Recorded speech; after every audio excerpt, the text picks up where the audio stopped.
Break के बाद स्वागत है आपका सी न्यूज भारत में। खबर हापुड़ से है, जहां रामा हॉस्पिटल पर हुई घटना के संदर्भ में सपा प्रमुख अखिलेश यादव के निर्देश अनुसार सरधना विधायक अतुल प्रधान और आनंद गुर्जर जिलाध्यक्ष समाजवादी पार्टी का एक डेलीगेशन पीड़ित परिवार से मिलने रामा हॉस्पिटल पहुंचा और आर्थिक सहायता प्रदान की और इलाज में किसी भी तरह की मदद करने की बात कही। पीड़ित परिवार को अवगत कराया गया कि जो भी खर्चा पीड़ित परिवार महिला के ऊपर होगा वह सब खर्चा समाजवादी पार्टी भुगतान करेगी।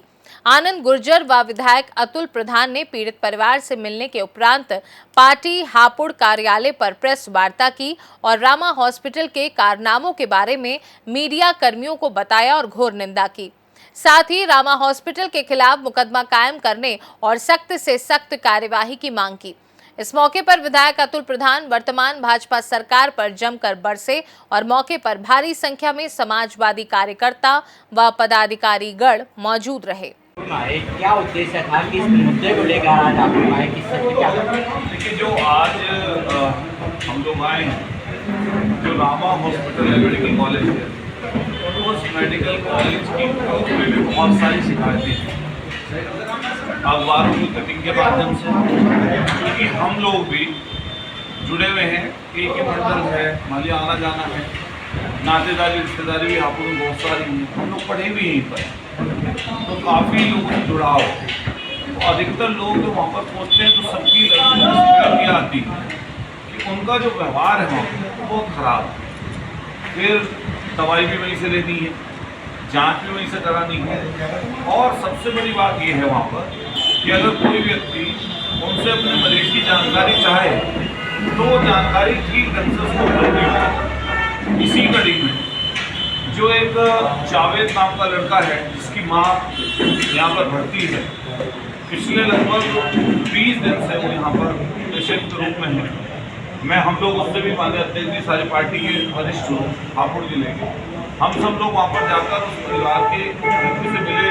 वो जो महिला है जुबेदा, क्या नाम है, जुबेदा जो महिला है उनका बेटा है जब, उससे हम लोग मिले और पहले तो बड़ी आनाकानी हुई। वो था हमारे पास तो चुपचाप से किसी ने पता नहीं क्या कहा, चला गया बेचारा, फिर वापस आया बुलवाया हम लोगों ने। तो हमने जब उससे बात की तो उसने एक बात विस्तार से हमको बताई जानकारी। आप भी पत्रकार हैं, आपको भी पूरे हापुड़ के पूरे घटना की जानकारी है। जहाँ एक तरफ फेक इनकाउंटर हो जा रहा है, जहाँ कस्टोडियल मौत सबसे ज़्यादा उत्तर प्रदेश में है, जहाँ सबसे ज़्यादा नोटिस अगर मानवाधिकार आयोग से किसी को मिले हैं तो उत्तर प्रदेश की सरकार को मिले हैं, सिर्फ इस वजह से कि पुलिस ठीक नहीं है। और पुलिस का जो रवैया है वो सरकार और शासन के नाम पर बहुत गलत है, और इस गलत के हिसाब से बहुत सारे लोगों को इससे नुकसान भी हुआ। और दूसरी तरफ 112 नंबर की गाड़ी, जब पीड़ित व्यक्ति अपने मां के इलाज से असंतुष्ट होकर उसका वहाँ से रेफर लेटर बनवा रहा था और उसको समरी उन परिवार के लोगों से मांगी, रुकिए ना भाई, जब समरी मांगी डॉक्टर से तो पहले तो समरी देने के लिए मना कर दिया, पहला नंबर। और दूसरा नंबर फिर जब समरी देने के लिए कहा तो समरी गलत दे दी। उस गलत समरी को उसने डॉक्टर को दिखाया, किसी हमने अपने डॉक्टर को, और डॉक्टर ने कहा इन्होंने ठीक ढंग से चीज दी तो उसको भगा दिया। उस बेचारे ने परेशान होकर 112 नंबर जो हमारे आपकी सुविधा के लिए जो पूर्व में माननीय अखिलेश यादव जी ने 100 नंबर से चलाई थी, उस 112 नंबर पर फ़ोन करता है। फ़ोन के बाद में वो गाड़ी वहाँ पर पहुँचती है, पुलिस वहाँ पर जाती है, इसकी जानकारी जुटाती है। वो जो वहाँ पर दरोगा थे 112 नंबर की गाड़ी का, उससे वहाँ के जो गार्ड्स थे या जो इंचार्ज थे उनके साथ बदतमीजी करते हैं। बदतमीजी करने के बाद वो अपने सीनियर लोगों को बताते हैं, सीनियर लोगों को पता होने के बाद वहाँ पर सीनियर लोग पहुँचते हैं, इंस्पेक्टर पहुँचते हैं, चौकी इंचार्ज पहुँचते हैं, जो इंस्पेक्टर चौकी इंचार्ज पहुँचते हैं उनसे भी वही रवैया अपनाया जाता है। फिर उसके बाद में सीनियर लोगों को और भी एसपी या किसी और को सूचना दी गई होगी तो फिर और फोर्स गई होगी वहाँ पर। तो मुझे लगता है कि वहाँ पर कोई तोड़फोड़ तो हुई नहीं, ना किसी के साथ मारपीट हुई। तो पता चलता है कि इतना ताकतवर था वो अस्पताल का मालिक जो भी रहा होगा, पता नहीं कहाँ से इतनी ताकत आई उसके पास, कहाँ से इतना वो बलशाली बनी है कि एक एसपी निपट गए, एक एडिशनल एसपी निपट गए इंस्पेक्टर निपट गए, चौकी इंचार्ज सस्पेंड हो गए, 112 नंबर वाले भी आज सस्पेंड कर दिए। सोचो, एक तरफ आप दम भरते हो सबके साथ सबके विकास का, आपको वो नाम नहीं पचा क्या वो नाम नहीं पचा? क्या उस नाम की वजह से आपको दिक्कत हुई? उसका नाम जावेद था, क्या इस वजह से तकलीफ थी आपको? क्या वो परेशान जो पीड़ित व्यक्ति था और उसकी मदद के लिए अगर पुलिस वहाँ पे स्थानीय पुलिस लोकल पुलिस पहुंची तो इसमें क्या गलत था भाई? लेकिन ये सरकार की पूरी उस व्यवस्था पर सवाल प्रश्न चिन्ह उठता है जिसमें ये सरकार पूरी अपनी मनमर्जी से काम करना चाहती है। माननीय अखिलेश यादव जी ने लगातार सभाओं में लोकसभा की में कही ये बात कि जिस तरीके से अग्निवीर इस सरकार की केंद्र सरकार की देन है, इसी तरीके से उत्तर प्रदेश में भी ये पुलिस को अपना एक तरीके से गुलाम बनाना चाहते हैं, निष्पक्ष नहीं रहना देना चाहते हैं। और जब अगर कोई सही काम करना चाहेगा भी तो उस पर इतनी बड़ी इस तरह की कार्रवाई, मुझे तो लगता है पिछले 15 और 20 सालों की हमारे 20 सालों की पॉलिटिक्स में सामाजिक जीवन में इस तरह का वाक्य हमने कहीं नहीं सुना कि एक बड़े धन्ना सेठ के कहने पर, जिसकी रोजाना की शिकायतें आम हैं आसपास के इलाके में, आसपास की जगहों पर, और जो लगातार लोगों के साथ दुर्व्यवहार करते हैं, और जिस तरीके से medical college, private medical college लगातार बाढ़ से आती जा रही है, गरीब आदमी जाए कहाँ, किससे अपनी बता कहे? अगर यही इलाज सरकारी अस्पताल में हो गया होता उस बेचारे का, तो ये व्यक्ति को प्राइवेट मेडिकल कॉलेज में थोड़ा ना आया होता। वो इसलिए आया कि मुझे बेहतर इलाज मिलेगा। आयुष्मान कार्ड धारक है, आयुष्मान कार्ड से उनको इलाज करना पड़ रहा है सर, ये दिक्कत है।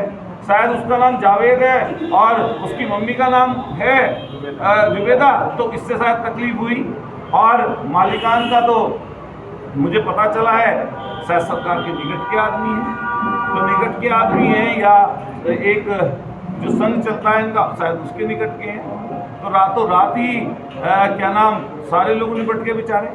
मैं पुलिस के साथियों से भी आपके माध्यम से अपील करूंगा कि सत्यमेव जयते, और जो ये अशोक की लाट आपको मिली है या जो ये स्टार्स मिले हुए हैं, ये संविधान की रक्षा के लिए हैं, ये न्याय देने के लिए हैं, ये कमजोर उत्पीड़ित लोगों के साथ इंसाफ करने के लिए हैं। आप समझिए, जानिए, इस सरकार के काम करने के तरीके में कोई पारदर्शिता नहीं है। हम सरकार से आपके माध्यम से मांग करते हैं इस चीज़ की कि इस चीज़ की गहनता से जांच तो वही कराएंगे, लेकिन ऐसी चीज़ों पर तो हाई कोर्ट, माननीय उच्च न्यायालय और माननीय सर्वोच्च न्यायालय को संज्ञान लेना चाहिए कि एक ऐसी व्यथा जिसकी माँ तड़प रही हो और तड़पते तड़पते ऐसी हालत हो गई हो कि 15-17 यूनिट खून दे चुका बेचारा, ऑपरेशन बिगाड़ दिया, केस बिगाड़ दिया, उसके बाद में वो शिकायत भी ना करे किसे, और अगर शिकायत करे और शिकायत पर पुलिस वहाँ पर पहुँचे, प्रशासन के लोग वहाँ पर पहुँचे, तो उसी को सस्पेंड कर दिया जाए। ये इस तरह की पुलिस की, ये प्रशासन की, शासन की कार्यप्रणाली होनी चाहिए। समाजवादी पार्टी और आपकी तरफ से कि किसी धन्ना सेठ के कहने पर उनको हटा दिया, और ये सरकार बात करती है गरीबों की, कमजोरों की। अरे गरीब और कमजोरों की बात करते तो कम से कम पीड़ित व्यक्ति से इनके बड़े अधिकारी पूछ लेते, जांच करवा लेते। उसके माँ के बेटे से जो लगातार यहाँ पर पिछले 1 महीने से ज़्यादा से परेशानी और दिक्कत के हालात में हैं, उससे जानकारी ले लेते, आसपास के लोगों से जानकारी ले लेते। छोटी छोटी बातों पर, जात धर्म के नाम पर बातें करते हैं, छोटी छोटी चीज़ों पर कहीं जाकर बुलडोजर चला दिया, कहीं जाकर उल्टी सीधी कार्रवाई कर दी, इस तरह कार्रवाई करते हैं, और दूसरी तरफ इस तरह की चीज़ करने पर ऐसी कार्रवाई करते हैं। तो इस सरकार का कोई चाल चरित्र चेहरा नहीं है। हम पूरी तरीके से मांग करते हैं कि माननीय सर्वोच्च न्यायालय या माननीय उच्च न्यायालय की अध्यक्षता में इस पर एक कमेटी गठित हो, और ख़ास तौर से ऐसे जो मेडिकल कॉलेज चल रहे हैं इनके खिलाफ सख्त से सख्त कार्रवाई होनी चाहिए। और हम लोग अभी 29 तारीख से उत्तर प्रदेश की विधानसभा चलने वाली है, मैं कोशिश करूंगा समय लेकर कि इस हापुड़ के प्रकरण को मैं जरूर सदन में रखूं और सदन के माध्यम से लोगों को बताने का काम करूं। हापुड़ से सी न्यूज संवाददाता सचिन सागर की रिपोर्ट। फिलहाल इस खास रिपोर्ट में बस इतना ही। देश दुनिया की बाकी खबरों को जानने के लिए आप देखते रहिए सी न्यूज भारत।